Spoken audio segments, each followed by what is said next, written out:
أعوذ بالله من الشيطان الرجيم. كذبت قبلهم قوم نوح فكذبوا عبدنا وقالوا مجنون وازدجر فدعا ربه أني مغلوب فانتصر ففتحنا أبواب السماء بماء منهمر وفجرنا الأرض عيونا فالتقى الماء على أمر قد قدر وحملناه على ذات ألواح ودسر تجري بأعيننا جزاء لمن كان كفر ولقد تركناها آية فهل من مدكر فكيف كان عذابي ونذر ولقد يسرنا القرآن للذكر فهل من مدكر.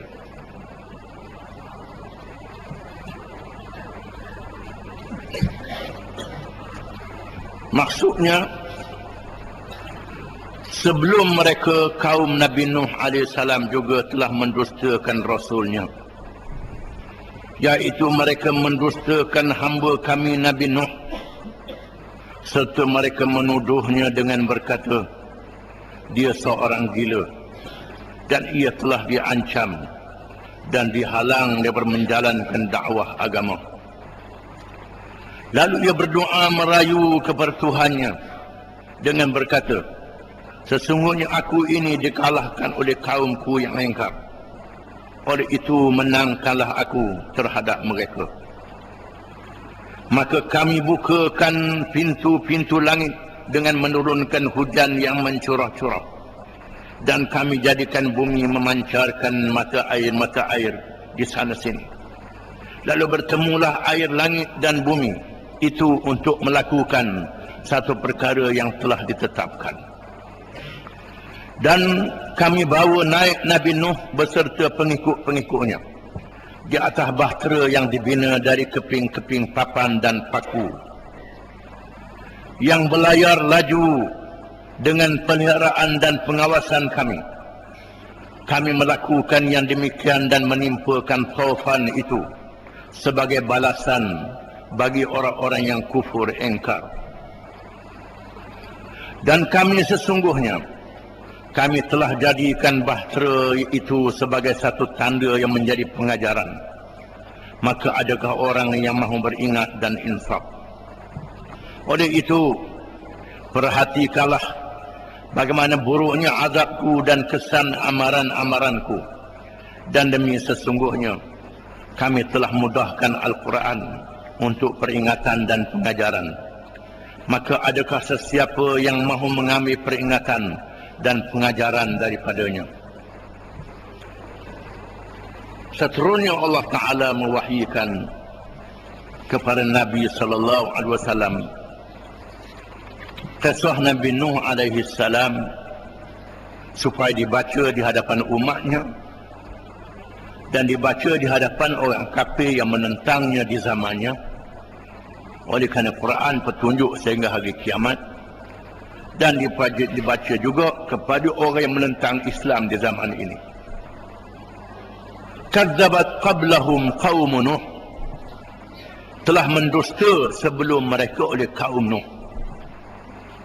Kaum Nuh ialah kaum yang pertama yang menyembah berhala selepas Nabi Adam AS diwafatkan selama 1000 tahun.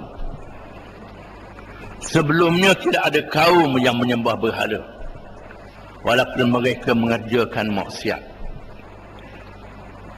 Selepas 1000 tahun, kaum Nabi Nuh mendirikan patung dan berhala, ditipu oleh syaitan. Lalu mereka menyembah patung dan berhala, dan mereka mengadakan peraturan-peraturan mereka sendiri dalam perkara yang tidak diizin oleh Allah Ta'ala. Lalu Allah mengutuskan Nabi Nuh AS mengajak kaumnya beriman kepada Allah Subhanahu Wa Ta'ala. Fakadzabu abdana, lalu mereka mendustakan hamba-hamba kami. disebut fakadzabu dengan bacaan sabdu, memberi makna mubalaghah, makna yang bersangatan, bukan kadzabu, fakadzabu. Lalu mereka membohongi hamba-hamba kami. Mereka membohongi sehingga beberapa generasi dan beberapa kurun. Usia Nabi Nuh 1000 tahun. Perjuangannya 950 tahun. 950 tahun. Mati satu generasi, naik generasi yang lain. Tiap-tiap generasi ini membohongi Nabi Nuh alaihi salam. Mati ayah, sambung anak. Mati anak, sambung cucu. Mati cucu, sambung cici. Siapa cuik nak kata berapa? Kelah. Selama 950 tahun. Allah Ta'ala panjangkan usia Nabi Nuh alaihi salam. Nabi Nuh diuji dengan ujian yang dahsyat dalam masa 950 tahun. Wa qalu majnunun wazdudir, dan mereka berkata dia seorang yang gila. Nabi Nuh gila. Wazdudir, dan mereka memaki hamun Nabi Nuh alaihi salam dan memberi ancaman untuk membunuhnya. Maki hamun dan ancaman untuk membunuhnya. Kita baca kisahnya dulu, disebut dalam Quran. Di antara yang menyakitkan, mereka datang mendengar ucapan Nabi Nuh, ceramah Nabi Nuh. Mereka datang dengar, duduk di depan, letak jari dalam telinga. Depan-depan Nabi Nuh, letak jari dalam telinga, mempermain-mainkan Nabi Nuh alaihi salam, menyelimutkan kepala mereka dengan pakaian mereka dan macam-macam perbuatan. Dan mereka kata majnun, gila. Nabi Nuh gila kerana mengajak kepada agama Allah, mengajak kepada Islam, meninggalkan maksiat, meninggalkan dosa, meninggalkan berhala, bertuhan kepada Allah sahaja. Wazdudir, dan mereka menentang dengan zalim, dengan maki hamun dan ancaman untuk membunuh Nabi Nuh alaihi salam. Fada'a rabbahu, lalu Nabi Nuh alaihi salam berdoa kepada Tuhannya. Mengikut para ulama, kebiasaannya Rasul-Rasul berdoa bila Allah mengizinkan untuk berdoa. Nabi Nuh berdoa kepada Allah, Anni maghlubun fantasir, sesungguhnya aku telah dikalahkan. Telah dikalahkan oleh lawan-lawanku, mereka yang menentang ini, wahai Tuhanku. Fantasir, berilah kemenangan kepada aku. Berilah pertolongan kepada aku untuk menghadapi mereka yang zalim dan mereka yang jahat ini. Fafatahna abwabas sama bima'in munhamir, lalu kami bukakan pintu-pintu langit dengan air yang banyak. Dibuka pintu langit, turun hujan-hujan yang banyak. Setengah ulama mengatakan hujan tanpa awan. Bukan saja awan, ada awan pun hujan, tak ada awan pun hujan. Menunjukkan betapa banyaknya air yang dicurahkan daripada langit, curahan yang sangat dahsyat dalam masa yang panjang. Wa fajjarnal arda uyuna, dan kami pancarkan daripada bumi akan mata-mata airnya. Air daripada atas langit turun, daripada bumi keluar. Keluar air daripada bumi dengan air yang terlalu banyak. Faltaqal ma', maka bertemulah air ini, air yang turun dari langit dan bumi bertemu. Bahkan air darat dan air laut pun bertemu. Bukan saja air langit dan bumi, air darat dengan air laut pun bertemu. Maka berlakulah satu taufan yang dahsyat ala amrin qad qudir, di atas perkara yang telah ditentukan oleh Allah Subhanahu wa taala. Menjadi air yang satu bercantum semua sekali.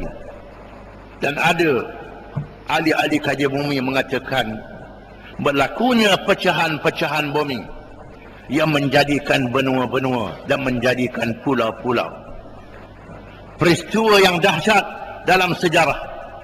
Wa hamalnahu ala dhati alwah, dan kami tanggungkan dia Nuh alaihi salam, termasuklah pengikut-pengikutnya yang beriman, segelintir sahaja, sedikit sahaja, bersama dengan pasangan-pasangan binatang yang diperintah oleh Allah untuk membawanya ala dhati alwahin, di atas kapal bahtera yang dibangun daripada alwah, papan-papan, dibangun daripada papan-papan, wadusur, dan paku-pakunya. Didirikan bahtera daripada papan yang disatukan dengan pasok-pasok, yakni paku-paku yang menyatukan papan-papan itu. Dijadikan bahtera yang besar dengan petunjuk daripada Allah dan perintah daripada Allah. Nuh menjadi manusia yang pertama yang membina kapal dalam sejarah manusia. Betapa besarnya kapal itu. Dimuat di atasnya orang-orang yang beriman. Satu riwayat mengatakan 20 orang lebih, satu riwayat mengatakan 80 orang. Dimuat sama binatang-binatang dan pasangan-pasangan masing-masing. Tajri bi'ayunina, bahtera itu berjalan bi'ayunina, dengan penglihatan pandangan daripada kami. Allah Ta'ala melihat bahtera itu berjalan dan mengikut arahan daripada Allah Subhanahu Wa Ta'ala ke arah mana dia nak pergi. Setengah ulama menafsirkan dengan perhatian bala tentera Allah yang terdiri daripada malaikat-malaikatnya yang bersama-sama mengawal bahtera itu. Malaikat-malaikat Allah dengan perintah daripada Allah Subhanahu Wa Ta'ala membawa bahtera Nabi Nuh alaihi salam untuk menyelamatkan Nuh dan orang-orang yang beriman yang bersama dengannya, dengan Nabi Nuh, jazaan liman kufir, menjadi balasan kepada sesiapa yang kufur, yang engkar, yang melawan Allah dan melawan Rasulnya Nabi Nuh alaihi salam. Manusia tak sedar Tuhan yang menjadikan dia. Kalau Tuhan tak menjadikan dia, tak ada dia. Manusia tak sedar Tuhan yang beri akal, beri fikiran, beri anggota pada dia, beri hidup pada dia. Kalau Tuhan tak beri, tak gerak dia. Tuhan yang beri rezeki segala-galanya. Kalau Tuhan tak beri, tak dia nak buat apa.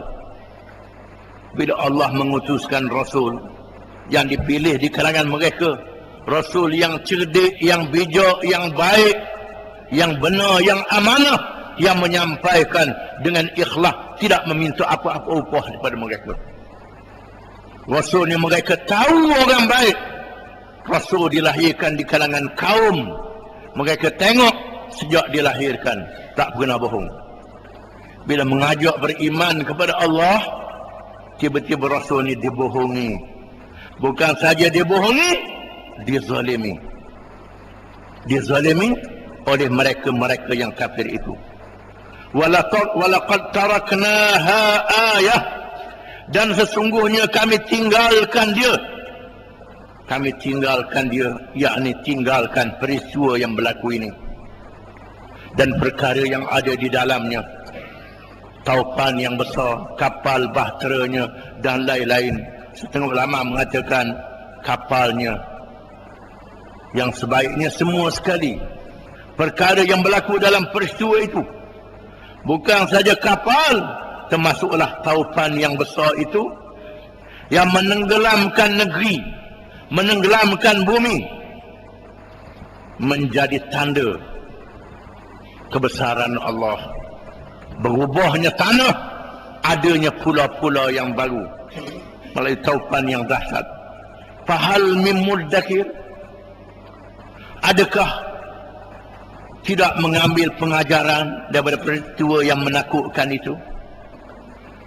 Kamu tidak mengambil pengajaran daripada peristiwa yang menakutkan itu, peristiwa yang menggerunkan itu? Itu pengajaran yang besar. Hari ini adik-adik sains seluruh dunia sedang sibuk membuat kajian, pergi ke kutub utara, pergi ke kutub selatan, ambil filem, siar dalam TV, disiar dalam TV berulang kali, bagaimana bongkoh-bongkoh daripada gunung air beku di utara dan selatan pecah dan menjadi cair.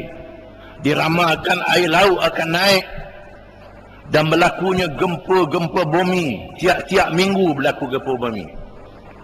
Tiap-tiap minggu sekarang berlaku gempa bumi. Di seluruh dunia bergilir. Di Asia, di Eropah, di lautan berlakunya gempa bumi yang dahsyat. Gunung-gunung berapi meletus. Berlakunya ribut taupan. Itu adalah amaran daripada Allah. Apabila manusia tomok haloba, nak cari harta semata-mata, projek sana projek sini, rasuah sana rasuah sini, mengerjakan maksiat, mengerjakan yang haram, mengerjakan perkara yang dilarang oleh Allah Ta'ala. Fahal min muddakir, adakah di sana ada orang yang mengambil pengajaran? Bukan ada ahli sains yang membuat kenyataan yang lebih laju lagi, akan berlakunya bintang-bintang berlaga dengan bumi. Di antara bintang itu besar pada bumi, besar pada bumi kita ni. Kalau berlaga akan jadi hancur lebur dan berlakunya kiamat, satu alam yang lain. Dan hari ini orang kafir juga jelas percayanya kiamat. Orang kafir yang tak percaya pada kiamat selama ini percaya dunia akan kiamat. Malangnya kita mengaku Islam ni duk berasa ada apa je, leka dan lalai. Sepatutnya kita bersyukur dengan Islam kita, dengan ajaran Allah.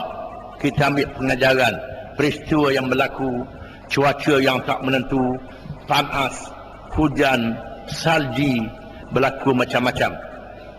Dan pusingan bumi boleh berubah. Disebut oleh Nabi SAW, matahari akan naik dari arah barat. Di masa itu pintu taubat ditutup oleh Allah Ta'ala. Kalau ada orang bertaubat, tak diterima lagi taubat dia. Kalau bertaubat lah, tak ada apa dah. Bila matahari naik dari arah barat, akan turunnya Dajjal, akan turunnya Nabi Isa AS, zahirnya Imam Mahdi, dan berlakunya peperangan yang besar yang membinasakan orang-orang Yahudi, dihapuskan mereka. Ini adalah asyratus sa'ah, tanda-tanda hari kiamat yang diberitahu oleh Quran dan diberitahu oleh Nabi SAW. Menandakan tanda-tanda kebenaran sudah berlaku. Dalam ayat ini menyuruh kita mengambil contoh daripada taufan Nabi Nuh. Kiamat ni lebih dahsyat, beribu kali ganda, juta kali ganda daripada taufan Nabi Nuh alaihissalam. Fahal min muddakir, adakah di sana orang yang mengambil pengajaran dan rasa takut lalu kembali kepada Allah? Fakaifa kana azabi wa nuzur, bagaimana keadaan azabku dan amaranku itu? Supaya mereka ambil pengajaran bagaimana ukuran azab Allah Ta'ala. Bila turunnya azab, tak boleh sekat. Dan bagaimana amaran Allah Ta'ala, amaran itu berlaku sungguh, bukannya amaran main-main. Walaqad yassarna al-Qur'ana lidzikr, dan sesungguhnya kami mudahkan Al-Quran itu untuk menjadi peringatan. Tuhan mudahkan Quran ini untuk menjadi peringatan, berbeza dengan kitab-kitab yang lain di mana penganut-penganut dia boleh baca secara yang ditulis dalam kitab saja. Adapun Quran bukan saja dibaca, ditulis dalam kitab, bukan dihafal oleh para ulama. Ayat-ayat Quran itu dihafal oleh para ulama, berbeza dengan sami-sami, berbeza dengan padri-padri, tak ingat kitab mereka. Kita orang Islam, Tuhan jadikan Quran ini dipelihara di dalam Quran yang ditulis dan dipelihara di dalam dada-dada para ulama. Ini kehebatan Quran yang dipelihara oleh Allah Subhanahu wa Ta'ala. Tuhan peliharakan Quran, mudahkan Quran itu diingat. Fahal min muddakir, adakah di sana ada orang yang mengambil pengajaran, mengambil peringatan daripada ajaran Allah ini? supaya mereka kembali kepada Quran yang dipelihara oleh Allah Ta'ala. Ni tak tak ikut Quran, baca saja, hafal saja, ajaran dia tak ikut. Baca boleh pahala, hafal dia fadilat dia, tetapi lebih pada itu mesti beramal dengan Quran. Jadi dan Quran sebagai petunjuk, termasuklah cerita-cerita zaman dulu, cerita Nabi Nuh alaihi salam yang telah berlaku ribu tahun. Ribu tahun. Tak tahu berapa ribu tahun lamanya peristiwa Nuh alaihi salam. Yang dipaparkan ini adalah benar, sungguh berlaku. Bukan untuk kita dengar cerita, sedap cerita saja, tetapi untuk mengambil pengajaran bagaimana dahsyatnya hukuman Allah. Bila Allah menurunkan hukuman, oleh kerana itu jadilah kita orang yang mengikut petunjuk Allah yang terkandung di dalam kitabnya Al-Quranul Karim. Wallahu a'lam.